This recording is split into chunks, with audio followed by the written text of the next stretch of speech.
Atlanta win again today?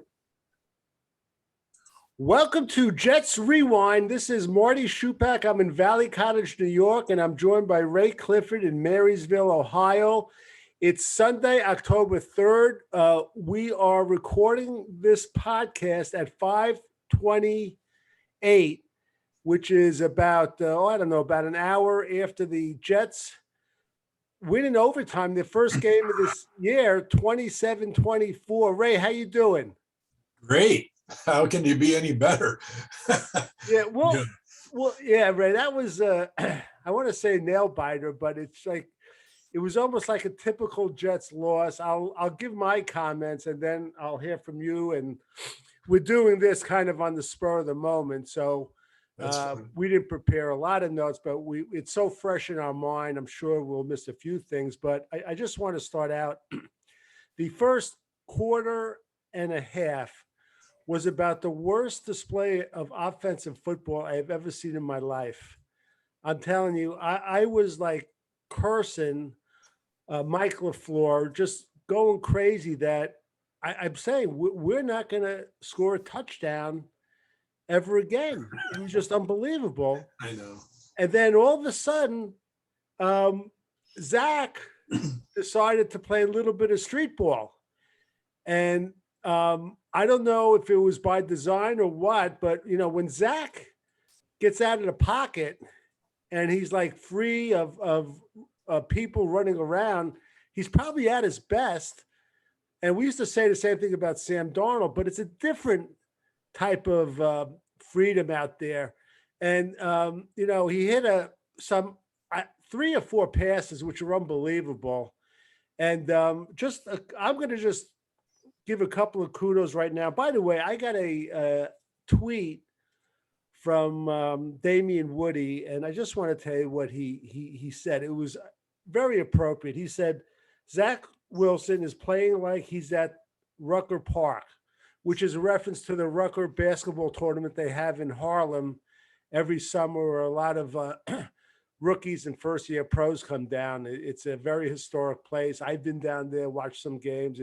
Dr. J used to go down there. So I thought that was a good reference where he was kind of playing street ball. And I want to give Ray Clifford a little bit of credit because, Ray, you made a comment. I don't know if it was the last podcast or podcast before where you said, I want him to go back to the way he was in college. Just start flinging it and winging it, just the way he did. And I don't know if he heard you, Ray, but that's what he did. And this was a nail biter, and he was unbelievable on a few plays. Now, I don't want to really harp on the negative, but his short passing leaves a lot to be desired. And I'll be honest with you, if you had a choice where a rookie is either weak on short passes or long passes, I'd rather it be short passes. Because that he could work on. I think he will, as Ray's shaking his head. I think he could develop touch. And I think, as he plays more and as he gets more relaxed with the offensive line that did a great job, I think you will see him make some short passes. I mean, he could have wrapped up this game at least twice if he hit a couple of these short passes. So, Ray, I'm going to turn it over to you for your initial thoughts. I'll save the kudos for a minute.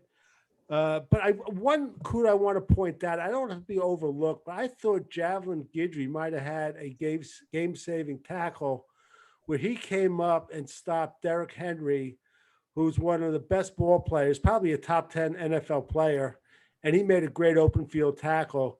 So we're very high up in the clouds. Ray Clifford and Marty Shupak celebrating our first victory. Congratulations to Coach Robert Saleh. I'm sure next week when he's running the bleachers in London, England, he'll be smiling a bit.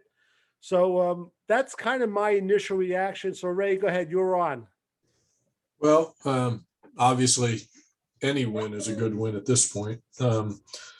And yeah, it was a nail biter, but it didn't have to be as much of a nail biter. But we kind of made everything possible for Tennessee to tie it, and I thought they were going to tie it at the end, and it was going to be kind of like kissing your sister type of thing, where it would have felt like a half win well, it would have been a half win. It would have felt like an empty win because we really had the chance to put that game away in regulation. But that being said, kudos to the defense because it could have been 21-0 shortly into the second quarter or the end of the first quarter, whatever it was. And they held them to 3 field goals. And that's the only reason we're talking right now. We're all giddy. We finally scored a touchdown in the first half, and that was a good sign. I was really excited. And then Zach started making some throws that were, what we kind of expected out of him all along. But you're right. He's got to work on the short passes, and he could have wrapped up the game with 2 minutes left, and he missed Corey Davis, that was wide open on a short pass badly. But, in the end, you can't be too upset by any of it. The only thing I would say is I think LaFleur needs to grow more as a play caller. I'm not thrilled with LaFleur's play calling, but because even some of the things that did work, I don't think like when Zach waved Corey Davis down the field, that wasn't the play that was called. It was Right. kind of like, the Rucker Park thing you're saying. He just waved him down the field and then put the dime right on the money. That was unbelievable. And later he made that pass to Cole at the sideline when he dropped that ball in there on the sideline. Just those are the plays that we've been expecting to see all year. But it was just good. Well, originally it was just good to be into the second half and still have it be a game. And I really, at that point, even I was still thinking, well, at least it's still a competitive game. I wasn't expecting to win at that point either. And, but they got some things to clean up still, but our defense, wow. I mean, I hope Franklin Meyers is okay, because he was a monster this game. Right. He went out twice, and the second time was late in that overtime, and I thought that's going to kill our pass rush, but we got it done enough to, held them to the field goal try that didn't work. So that was exciting. It was great to see the offense contribute. Right. It really was. And talking about the defense, because really the defense won us the game. I think it was 7 sacks, was it? It could have been 7 sacks, I think. Yeah, but a few people in particular I want to point out. Linebacker Quincy Williams, and this guy was all over the field. He was. And I'll tell you, I don't know. We picked him up late. Ralph Schrager even had him spotted. He thought he was going to be a good addition. One of the things that the guy that was doing color, who I know you weren't crazy about, was that if he could ever play a little bit under control with his head up a little bit, and, don't be so obsessed with putting those big hits. There were a couple of pass plays. He really had a shot to corral them for interception. But this guy, and just so you know, Ray, I mean, I'm looking at the stats. Wait, if you hang on just a second. And if it seemed he was all over the field, he was. He had 10 tackles and 2 assisted tackles. Mm-hmm. And while we're talking about that, CJ Mosley, he had 10 tackles and 3 he assisted on 3 tackles. So those 2 linebackers were terrific. And I believe this week we might be getting another linebacker back, Jared Davis. I think he's coming. I think he's coming this week, or is it after the bye? Could be this week. This week. They might hold him out. We have the bye after it. But I also want to give kudos to Quinnen Williams. He was unbelievable. He was today. good too. Yeah. He was just phenomenal. 6 tackles, 1 assisted tackles, 2 sacks, and 1 tackle for loss. And that it wasn't just the 2 sacks. If you watch closely on a couple of the other sacks, it was him that was forcing the issue, which raised what we always spoke about. And I'm not knocking John Franklin Meyers, but one of his sacks was because of Quinnen Williams. And speaking about John Franklin Meyers, he's just having an unbelievable year so far. And he played phenomenal today. Again, Foley, Fatakasi played excellent. I thought the 2 Bryces played very well. Bryce, Huff, He had like 1.5 sacks. He was out of position, Ray, a couple of times, which we spoke about. Yeah. And Ray, this Bryce Hall, they got something in this guy. I'm telling you, this guy. I was pleasantly surprised. I have been all year with all our DBs really are playing way better than expected. And we thought losing Marcus May for a few weeks might hurt, but even the safeties like Niesman made a couple plays and I can't think of the other guy's name right now that was back there. And they made a couple. Wilson. Yeah. Wilson also made a horrible play at the end, the pass interference. Yeah, well, that was really close. But it was close, and Salah was arguing, and maybe if it was Belichick, they wouldn't have called it. He hit him, but he was also going for the ball. So he was, sometimes they let that go. I mean, that he's trying to get there. It wasn't so blatant that, Archuleta made it sound like it was clear and, obvious, but it was very close. I mean, he almost timed it perfectly.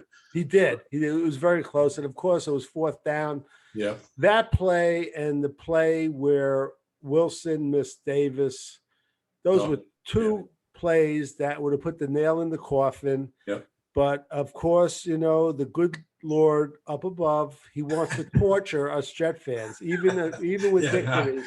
Can't make it easy. No. And now on offense, I just want to go through a few players. Braxton Barrios, this guy, he's a professional. And he was great. And I don't even think he caught a pass, but he had that reverse, which was great. He had a nice punt return, which got him into good position. So you really got to like this guy too. And he's so good and he plays hard in every play. A player that might have gone under the radar, Ray, I thought Tavon Coleman I think he touched the ball twice, but both of them, one was for a 1st down, and the other one was a pretty good run. So give him kudos. I was a little down on him. The one when he leapt the line, that was a big 1st down when he God. Yeah, that was a good play. Corey Davis, I was on him, and I told Ray, he's like one drop away from being on my bum list. And he actually, in the first quarter, there was a ball. It was a little behind him. He should have had it. And I said, I'm going to give him the game. And he came back and once he made a couple plays, he was outstanding. Outstanding player today. He really was. And I like players, receivers that don't give up. Sometimes they run the pad and they give up. And he did not. He was in it every till the whistle blew. The offensive line, I thought, played really well on pass protection. Run blocking, they were lousy. We had too many negative runs. Yeah. They were in the backfield. But one player I want to point out, and I've been getting on him, Connor McGovern, on the Michael Carter, the running back touchdown, he was the guy that was pushing him in. Shoved him over the line. Yeah, because he was stuffed early. I thought, we're going to be short. And then I'm like, where are the linemen? All of a sudden, you started shoving. And I was like, okay, he's in. Yeah. Keenan Cole, who's had a quiet season, he made some big catches today. He was very, very big part of the offense.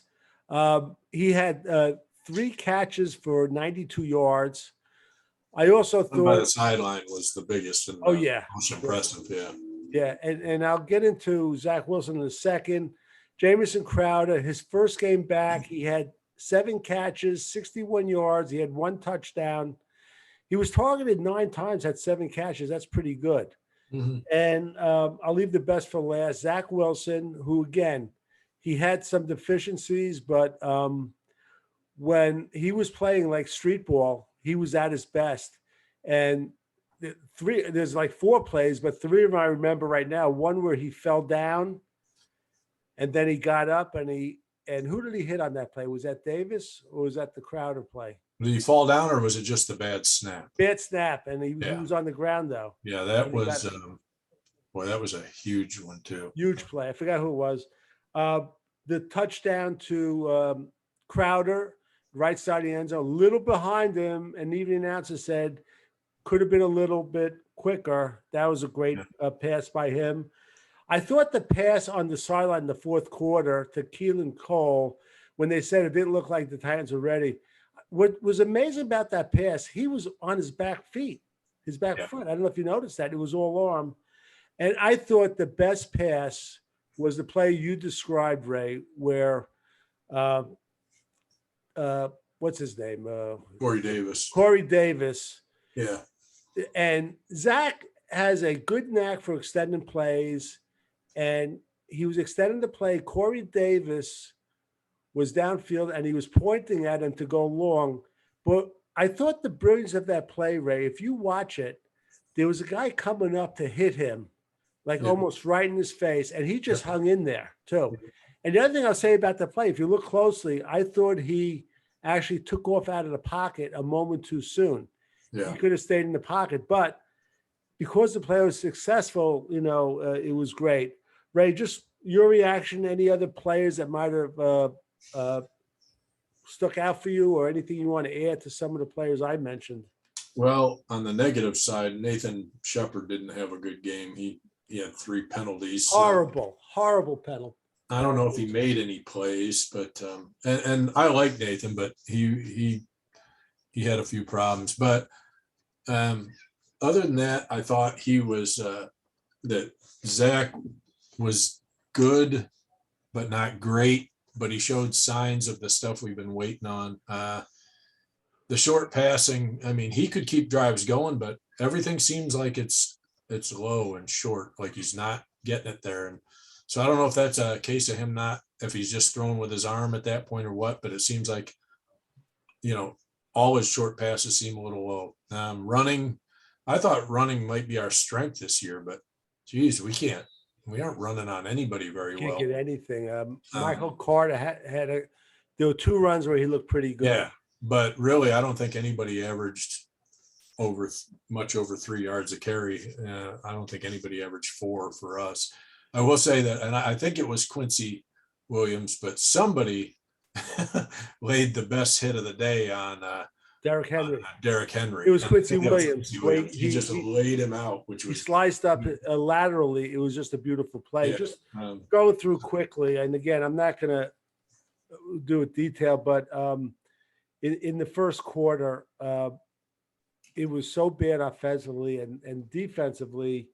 I would say it was better, but they were on the field so long, and there was a 3rd and 21, and they threw a screen, and you could pick out like 2 or 3 players on defense that just were awful on that. I noticed the safety Colbert. You noticed, I think, Bryce Huff on the 3rd and 21 when they got the first down. I think it was Huff. It might have been one of the DBs. So, but we just, they just were so, I mean, the bad thing about that was they did it like 5 times during the game, either to 28 there. I think his name was McNichols or something. And and then they did it once to the tight end, a little dump pass out to the left. And he got like, I can't remember, 15 yards or more. It seemed like every time they had a third or something long, they'd gain almost all of it on one play. I know they got one in the overtime or on that last drive of regulation when we had them at 3rd and 21. But this wasn't one that was the interference. He had the wide open over the middle and got 20 of the 21 yards back in one play. Right. Jay, Ray, I will come back.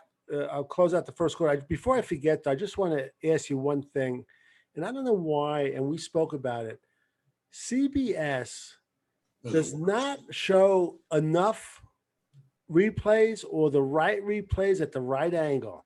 I don't know what their policy is. There were so many times I was in my mind, I was saying, show the replay, and they didn't. I just want to ask you quickly, the play where Justin Hardy got called for the fair catch when he hit him, was he blocked into him on that play? Because they wouldn't show it. No, they didn't show it. I thought, and I'd have to go back and watch it again. I thought he knocked the guy blocking him into the guy receiving, which I don't know if that, I mean, I guess if you're too close, that's still illegal, I guess, but that's how it looked to me. I didn't think Jason Hardy actually is the one that hit the guy. I thought it was the Titan guy, but they were right on him. And I don't know, in the NFL, don't you need to give him a yard or something? I don't know. Something like that. But I'll just say this, Ray. we say it every year. The refereeing in the NFL is beyond awful. It is just so bad. I don't know if it's because the best refs, they get paid a lot of money by the networks to go up in the booth, but whatever it is, it seems like it's getting worse and worse as the years go on. I just find it terrible, Ray. They keep adding more and more flags for different things, but I think the problem comes in where a lot of these penalties, especially the ones they're adding, like roughing the quarter, these personal fouls for, the receiver who's can't defend himself, or the quarterback, and it's a judgment call by the ref. And so what it might have looked like to him, you look at a replay and it's frustrating, because I don't want more replays to be part of the game, but sometimes I'm like, geez, you're talking 15-yard penalties here, and if they miss the call, you should be able to look into that. I mean, but I don't want the game being stopped either. So, it's kind of a double-edged sword on that. But there are so many more rules in place that are judgment calls by the ref that, to me, it's just slowing the game down. And I really can't stand the calling the defensive back or whoever for the helmet to helmet when it's the receiver who ducks right before he hits him. And yet it's still on the defensive guy to be able to adjust at full speed, and not hit him in the head. But, why there isn't a something that says, well, it's not a penalty if the offensive guy moves at the last second and he causes the contact to the head, but they don't do that. So no, they don't. I agree. Anyway, they scored a field goal, 44 yards. It was 3-0 at the end of one. They in the second quarter, not much was happening. The first half of the second quarter by the Jets. The Titans scored another field goal. Was that after Zach's interception? It's an interception, which wasn't his fault. No, it wasn't his fault at all. Because, and again, after that, and Corey Davis, and after, is that a brew you're celebrating with? I had one already. I had one right after the game. That's there you nice. Go. Okay. That's tea. Okay. Yes, I had to celebrate. I was too excited. Right. Anyway, they went ahead. They had another field goal, and the Jets actually started moving the ball. Couple of passes to Davis, an 8-yard pass to Griffin. Carter had a -2-yard run, pass completion to Ty Johnson. Ray, I got to tell you, I know I liked him and Ralph liked him coming out of the preseason. I don't like Ty Johnson at all. I really don't like the way I'm very nervous the way he holds the ball. When he got that kickoff, I was nervous, and he fumbled and he got it back. I don't know what they don't like about Josh Adams. I thought I saw that they waived him, but I don't like Ty Johnson. I really don't. Yeah. I still don't mind him. I just think, as far as kickoffs, I don't know about him on there, but running the ball, I don't see anybody getting much room to run. So I can't really say Ty Johnson's any different than anybody else. Michael Carter looks good. He's making things happen on his own a little bit. And it just seems like if they just gave him a little bit of room, he's a tough little guy. He could really make things happen, but he's just got nowhere to go. Yeah. And also just to bring it up, Elijah Moore may one day become an excellent football player. But again, I mentioned it, kudos to Jamison Crowder. You can't really replace experience. No. And I don't know if it was just the experience or the Jets were destined to win today. But, I mean, the guy was very good today. He really was. Yeah. He's a solid pro. He's a good receiver. There's no doubt about it. And I can't say much about Moore because he's, his injuries have kind of slowed him down. So, right. Yeah. Well, I don't know if we'll see him this week. We'll definitely see him after the bye. Yeah. But anyway, so they scored 2 more field goals. We had a touchdown. I mentioned it that Carter went for 2 yards. Connor McGovern pushed him in, which was great. I love that. And there was one play, I think, where there was a third down. There was a flag. I thought it was pass interference, but it wasn't. It was an illegal pick. And one thing, we lucked out though because they had the guy shanked the punt. Remember that? But nothing really I think happened. it was like 15 yards. Yeah, nothing really happened after that. No. Yeah, in the third quarter, the only thing that happened was we scored a field goal. So at the end of 3, it was 10-9. We got our first lead of the season, which was unbelievable. Okay, and in the third quarter, I guess you'd say that was Zach Wilson's quarter. Even though we were outscored 15-14, he was just unbelievable. We mentioned that he missed David. I'm sorry. Let me see. I think I'm reading the wrong one. Hold on, Ray, just a second. My son was trying to explain to me how the Yankees make the playoffs before we got on the air. My head was exploding. I can't follow. I can't follow that. Quinnen Williams, by the way, in the third quarter, he had a great play on a third down play. He had a 7-yard sack, which was terrific. And I think it took them out of field goal range. But as we always say, Ray, this Derrick Henry, he starts piling on the yardage in the second half, wears you down. Yeah. And the touchdown pass, I'm sorry, there was a pass to Keelan Cole, which was that at 54 yards, I think it was, in the third quarter, which was the good. one by the sideline? It might have been. No, that was the overtime. But there was another pass to Keelan Cole. Maybe I'm wrong. Maybe that was Davis. But anyway, we at the end of I'm sorry, that was 3 quarters. We had 10-3, 10-9. They had a 2-point conversion. It was 15. They had 15. We scored 14. So the game was tied going into overtime. We took the ball. We went down the field. We had a pretty good drive, and we had like the ball on the 1-yard line, Ray. And the worst thing to happen happened. We rolled out to the right, which I wasn't as mad as you. I know you would have liked to have gone inside, but this young rookie quarterback, he's got to learn to throw the ball away. Yeah. Because I heard Robert Saleh before we went on the air. He was going to go for it on 4th down. But nevertheless, a win is a win. They missed a field goal, 27-24, Ray. So what other thoughts do you have about this game? It was just an outstanding game.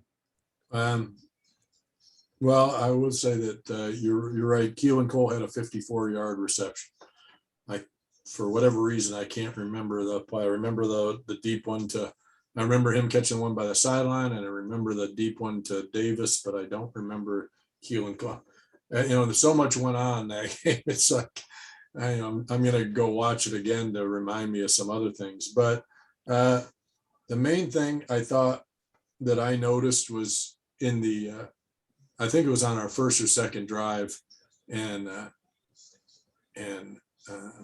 they called a running play on 3rd down, and it got stuffed, and the fans were letting them have it. And I know that was aimed at LaFleur, and I was too. I was just like, this predictable vanilla offense, I know dumb it down for Zach, but you still got to be, creative in some way. And he started out really, I think we did 3 and outs pretty much. Maybe it wasn't a 3 and out. We only got a couple first downs until finally he got a drive going. And it's funny how, you just get a drive going and get things happening. And LaFleur's play calling seemed better, but that's part of getting on a drive going and getting on a roll, and then you can start doing things. But if you're doing the same stuff the first time, first 3 downs and getting stuffed and punting, well, that's going to be that's what defenses are going to do. They're just going to go, okay, we're just going to do this, play this way against you until you show you can move the ball. And then he seemed to have their number a little bit on a lot of plays, on a lot of moments there. It was good. And I really thought, we didn't play a perfect game, or the Jets didn't play a perfect game. They played a good game. They played a solid game, but the defense gave up some big plays. And on offense, Zach needs to, if he just hits those short passes, that'll keep drives going too. So it's not all on LaFleur. He's got to hit the shorter passes. Yeah. And I noticed about Zach, Ray, and we couldn't really see it in the first 3 games because the protection was not good. But when he has to escape one person, he has no problem doing that. He's so athletic. No, it's unbelievable. It's when there are 2 or 3 that break down. The one play even got away from 2 or 3 of them, and then he ended up, I think, throwing it away is all he did. But still, it was like, actually, I think he tried to throw it down the sideline and almost got picked, but it didn't. There were so many plays there that you could pick that. I mean, that last drive of regulation, I think everything that we could have done wrong went wrong, and they ended up tying it, and I thought we were doomed. Not just the missed pass to Corey Davis that would have wrapped up the game, but on and there weren't always things that went wrong because we did anything wrong. We gave them 2 timeouts on their final drive because guys got hurt, which, you can't do anything about getting hurt. Right. Stop the clock for them twice. And by missing that pass to Davis, not only did it cost us a first down that probably would have ended the game, but if they'd have run it and not made it, the clock would have run down to a 2-minute warning, and they wouldn't have had 2.5 minutes and then 2 more timeouts because we got injured. So, we everything we could have done wrong to let them tie it pretty much went wrong. But, like you say, the gods were with us, and Randy Bullock shanked it. And luckily it wasn't a closer kick because, I don't think he missed by a whole lot, but you could tell it was heading left fast. But I think if he'd have been, inside 30 yards, he still might have snuck it in there. Yeah, and there would have been about 16 seconds left, which would have been interesting. Yeah. But, if we scored a touchdown, Hail Mary. If we score, well, Hail Mary, we have to get we got to get what's his name back from Carolina who threw it. Captain Morgan, right? Yeah. Yeah. Well, Ray, I think we're going to wrap it up. And I know you are going to do a couple of errands because you want to be back for that Patriot Tampa Bay game. Oh, yeah. I can't wait. You have a big interest. And I believe if everything goes right, if there's a last minute change of plans, our next broadcast will be from Ohio, as I'm going to stop by the NFL Hall of Fame in Canton. Then I'm going to go up to visit Ray Clifford up in Marysville, Ohio. So for anything else, Ray, any other thing you want to mention closing out? No, let's just hope this is the beginning of, something good, and that it's not just like we got one game in there. Let's hope that's we've turned a bit of a corner, and this is more of a regular thing. Our defense keeping us in games, and our offense actually scoring a few points. Yep.